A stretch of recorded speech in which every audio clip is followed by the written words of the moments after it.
The 1930s are full of tragic stories of actors and actresses perishing into obscurity, scandal, and misfortune. One of these tragedies is Sydney Fox. The only reason I've heard of her is because she's related to me, and even my family doesn't know much about her.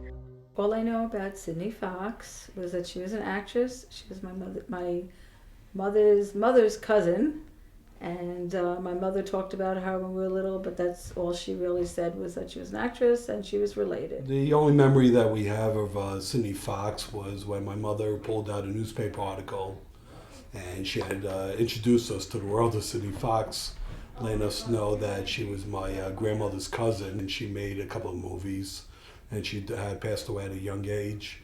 And we didn't know much about it other than that until we looked it up and we found some information on it and found out that she had acted with a couple of famous actors.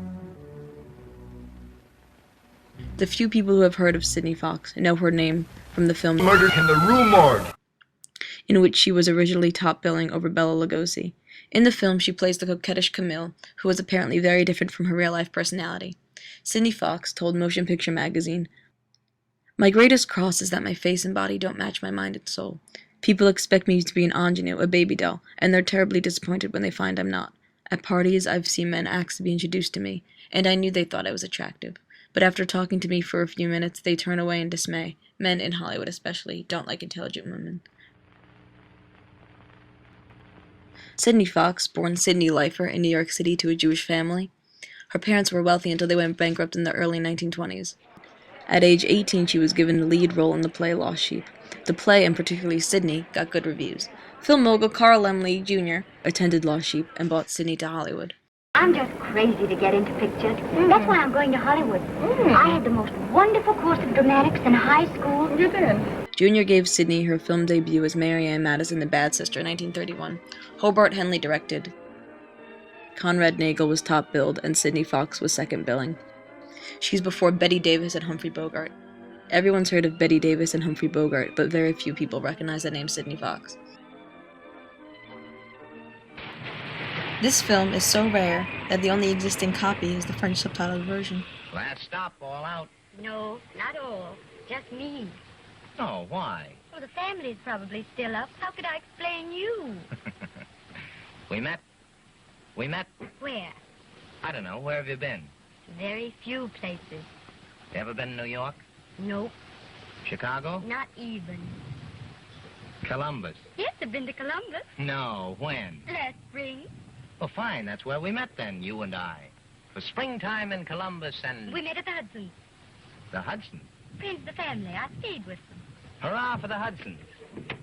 You know, the Hudsons are awfully nice people. They really are. They certainly were when they introduced me to you.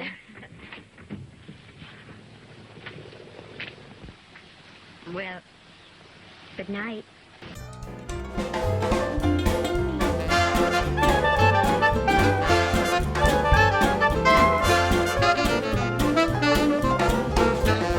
The WAPAS, an organization of publicity writers in Hollywood, have selected 13 prospective baby stars each year, hoping that they would make stardom within a short time. At this time, it's my pleasure to present to you the 1931 WAPAS Baby Stars. Sydney Fox.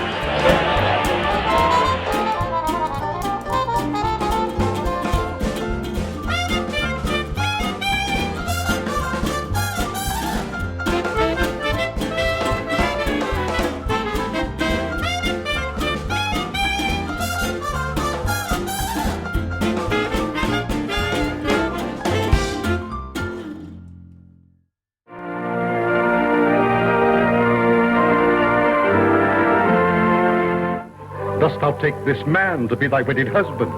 Dost thou promise to love him, obey him, and keep him in sickness and in health, so long as ye both shall live? I do. I hereby pronounce them man and wife.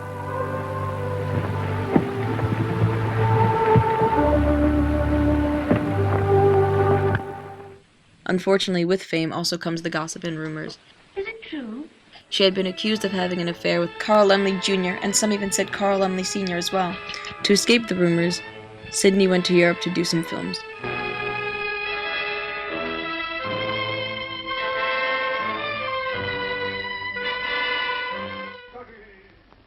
He should be in a madhouse.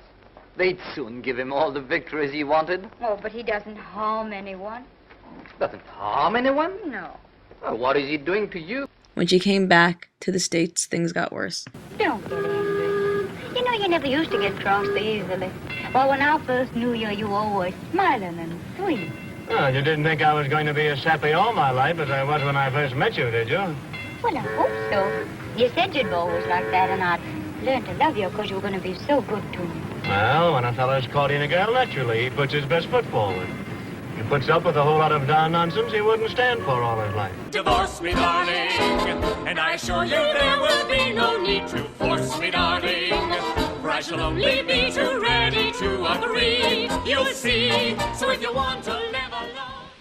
The continuing rumors, her favor fading at Universal, and her stormy marriage with writer Charles Behan made Sidney become depressed.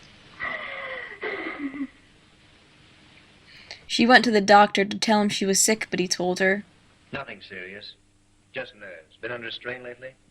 Oh, sort of. On November 15th, 1942, in her home in Los Angeles, Sidney Fox died from an overdose of sleeping pills, a probable suicide.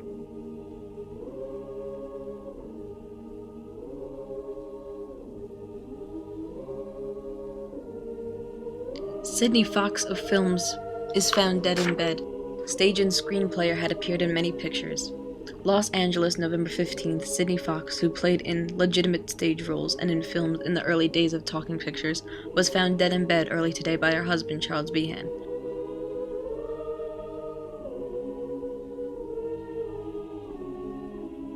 I can hardly wait till I become a big star and get myself pointed out to all the tourists.